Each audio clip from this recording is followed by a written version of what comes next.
استوب الكاميرا يا محمد، استوب الكاميرا يا محمد يا ناصر، عيدها لي يا محمد بالتصوير البطيء يا حبيب قلبي. اهو خلي بالك خلي بالك خلي بالك خلي بالك، اكيد اكيد اكيد، وحط رجله. ستوب الكاميرا يا محمد، نشوفها زوم بقى.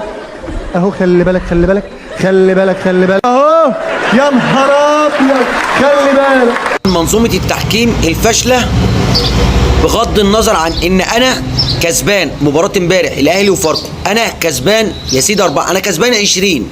انا كالنادي الاهلي محتاج تديني حقي.